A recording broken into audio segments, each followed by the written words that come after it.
예, 안녕하십니까, 여러분. 오늘 제가 녹화로 이렇게 마무리를 하게 돼서 조금 애매하긴 하네요. 여러분이 이 사순절 기간 동안에 마가복음을 우리가 16장까지 오늘 마무리하게 됩니다. 하나님께서 정말 큰 은혜를 주신 것이 아닌가 생각됩니다. 우리가 이렇게 같이 하나님 말씀을 읽을 수 있다는 것은 세상에서 가장 행복한 일인 것 같아요. 기도하고 우리 마가복음 15장 뒷부분부터 16장 마지막까지 함께 읽겠습니다. 기도하겠습니다. 하나님, 우리들 이 사순절을 맞아서 주님의 십자가를 또 주님의 부활을 묵상하며 주님께 나아갑니다. 주님, 우리가 마가복음을 처음부터 끝까지 함께 읽을 수 있게 해주셔서 감사합니다. 비록 한 공간에 있지 않아도 우리가 서로 멀리 떨어져 있으나 영으로는 함께 있어서 함께 한 목소리로 주님의 말씀을 읽으며 나아가는 줄 믿습니다.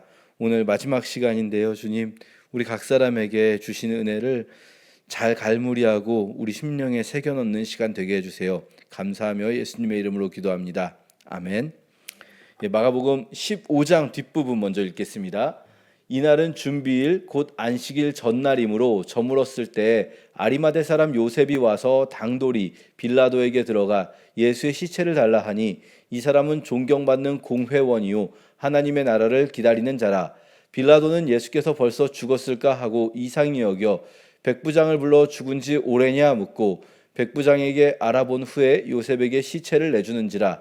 요셉이 세마포를 사고 예수를 내려다가 그것으로 싸서 바위 속에 판 무덤에 넣어두고 돌을 굴려 무덤 문에 놓음에 막달라 마리아와 요새의 어머니 마리아가 예수 둔 곳을 보더라. 아리마대 요셉이라는 사람이 등장을 합니다. 이 사람은요, 사실은 이미 구약에 예언되어 있는 인물이에요. 어떻게 예언되어 있냐면 이사야서 56장에 메시아가 죽으신 후에 하나님의 고난받는 종이 죽으신 후에 부자의 무덤에 장사되었다 이렇게 나오거든요. 부자의 무덤, 아리마대 요셉이라는 사람의 무덤에 예수님께서 장사될 거라는 것은 아무도 예상치 못했던 일입니다. 이 사람이 자기가 준비해 놓은 무덤, 원래 예수님을 묻을 계획이 전혀 없었는데 그날 그런 결정을 하게 됩니다. 이 사람이 빌라도에게 당돌이 말했다고 합니다. 예수의 시체를 내어주십시오. 이거 잘못하면 예수의 지금 죄목이 뭡니까? 예수의 죄목이 반란이란 말이에요. 신성모독 아닙니다, 여러분. 신성모독은 유대인들끼리나 하는 이야기지 로마법에는 그런 게 없어요. 예수의 죄목은 반란이에요. 반란군처럼 된 거예요, 로마에 대한. 근데 이 반란군 수괴의 시신을 내어달라는 것은 자기가 목숨을 걸어야 되는 일입니다, 로마 총독에게. 비록 이 사람이 공회의 회원이다. 이제 이 공회라는 것은 우리로 따지면 국회죠. 유대인들 안에 공회라고 해서 70명으로 구성되는 국회 같은 것이 있습니다. 그러니까 이 사람 굉장히 지체가 높은 사람인 것은 맞으나 그렇다고 해서 로마 총독 앞에서 명함을 내밀 정도는 아니잖아요.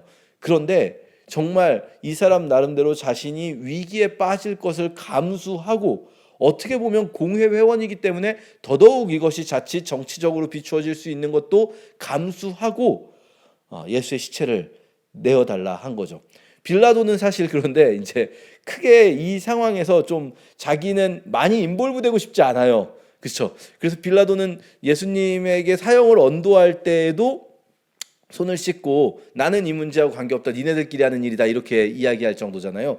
이 시체를 내어주는 건 문제가 안 된다고 생각을 하는데 빌라도가 생각할 때 벌써 죽었냐? 이런 생각은 하는 거예요. 왜냐하면 일반적인 죄수들보다 예수님이 좀 더 빨리 운명하셨다라는 거는, 예수님은 십자가만 지시는 게 아니라 채찍질까지 당하셨잖아요. 원래는 십자가형을 받을 거면 채찍질을 안 당해도 되는 건데 예수님은 채찍질을 먼저 당하신 후에 십자가형까지 받으시면서 이미 체력적으로 심히 소진되었던 상황으로 보입니다. 그래서 예수님이 죽었다는 것을 확인하고 돌려주는 거죠. 자, 이 장면에서 우리는 아리마대 요셉을 보면서 우리에게 적용하는 것도 중요하지만 또 한 가지, 예수 그리스도의 죽음을 빌라도가 확인했다라는 부분, 로마 군인들이 예수 그리스도가 명백하게 죽었다라는 것을 확인하는 부분에 조금 더 주목할 필요가 있어요. 부활은 실제로 완전한 죽음과 그 이후에 완전한 부활로 이루어지는 겁니다. 어설프게 죽었다가 살아나신 게 아니에요. 무슨 잠시 기절했다가 살아나신 것도 아니고요.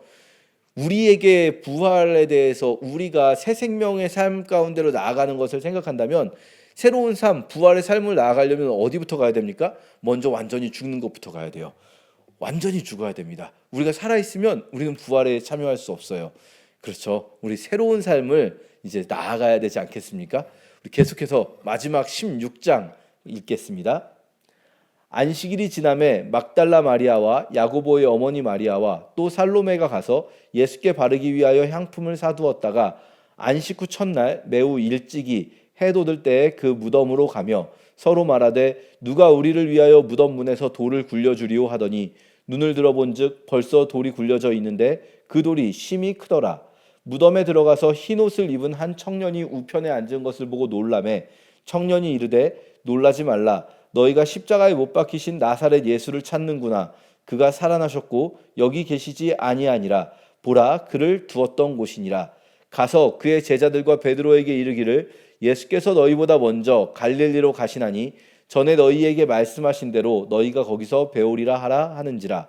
여자들이 몹시 놀라 떨며 나와 무덤에서 도망하고 무서워하여 아무에게 아무 말도 하지 못하더라. 아멘. 예, 여러분 이게 사실은 우리가 이제 뒤에 마지막 부분 더 읽겠지만 9절부터는 보시면 괄호가 쳐져 있습니다. 그리고 여러분 성경책 중에 아래 보면 각주가 있거든요. 뭐라고 되어 있냐면 괄호 안에 있는 부분은 고대사본에는 없다라고 되어 있습니다.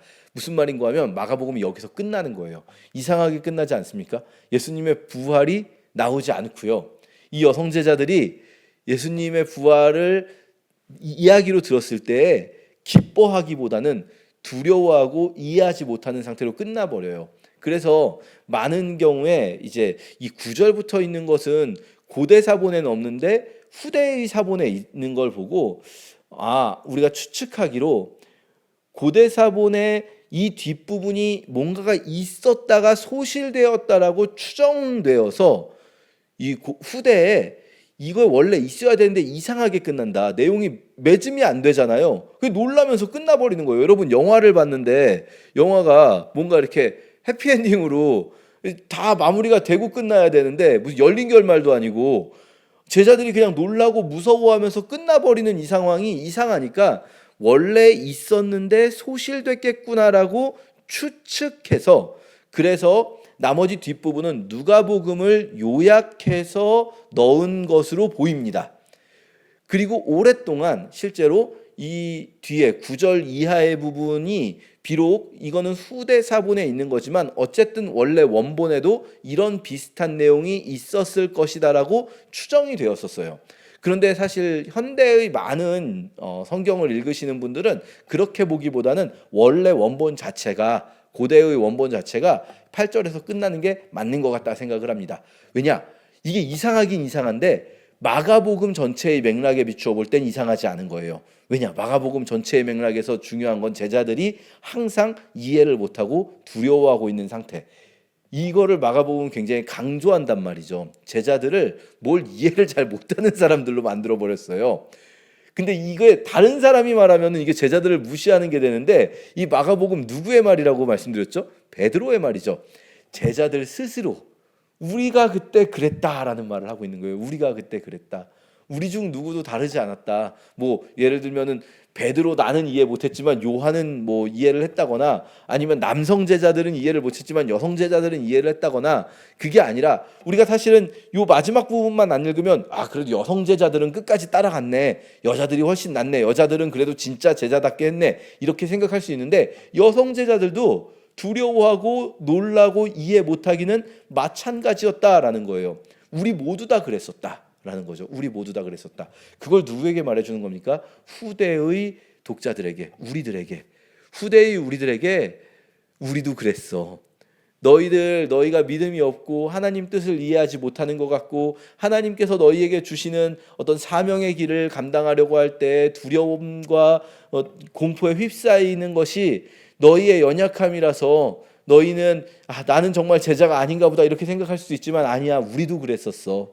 우리도 그랬었는데 그런 우리를 주님이 여기까지 내려오셨어 라는 말을 해주고 싶은 것 아니겠습니까? 부활의 그 영광스러움에 나아가는 것 이전에 우리의 연약함을 독자들이 조금 더 깊이 들여다보기를 원했는지도 모르겠습니다.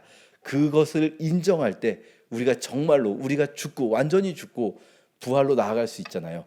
우리 마지막 부분, 아까 말씀드렸듯이 예수 그리스도의 부활이 원래 마가복음의 원본에는 있지 않았지만 후대에 기록된 것으로 보이는 부분 같이 마지막으로 읽고 이 마가복음의 독해를 끝내도록 하겠습니다.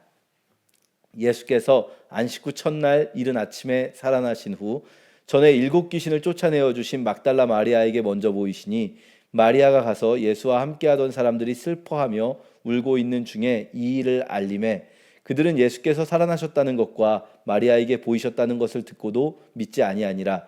그 후에 그들 중 2 사람이 걸어서 시골로 갈 때에 예수께서 다른 모양으로 그들에게 나타나시니 2 사람이 가서 남은 제자들에게 알리었으되 역시 믿지 아니하니라. 그 후에 11 제자가 음식을 먹을 때에 예수께서 그들에게 나타나사 그들의 믿음 없는 것과 마음이 완악한 것을 꾸짖으시니 이는 자기가 살아난 것을 본 자들의 말을 믿지 아니함일러라. 또 이르시되 너희는 온 천하에 다니며 만민에게 복음을 전파하라. 믿고 세례를 받는 사람은 구원을 얻을 것이요 믿지 않는 사람은 정죄를 받으리라.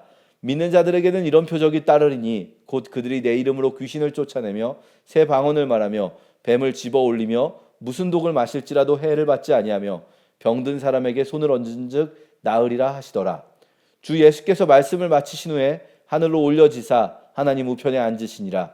제자들이 나가 두루 전파할세 주께서 함께 역사하사 그 따르는 표적으로 말씀을 확실히 증언하시니라. 아멘. 기도하겠습니다. 하나님, 우리들 이 시간을 통해서 마가가 전해주고자 하였던 예수 그리스도의 모습을 함께 읽고 함께 목도합니다. 주님께서 제자들에게 가르치셨던 것처럼 오늘 우리에게도 여전히 주님 말씀으로 가르치시는 줄 믿습니다. 그리고 제자들이 걸어갔던 것처럼 우리도 부족하지만 때로는 이해하지 못하고 두려워하지만 그럼에도 그 길을 계속해서 걷게 하실 줄 믿습니다. 주님 다시 만나는 그날까지, 주님 다시 오시고 주님 품에 안기는 그날까지 이 길을 포기하지 않고 걸어갈 수 있도록 우리 안에 계신 성령 하나님께서 우리 한 사람 한 사람을 인도해 주세요. 감사하며 예수님의 이름으로 함께 기도합니다. 아멘.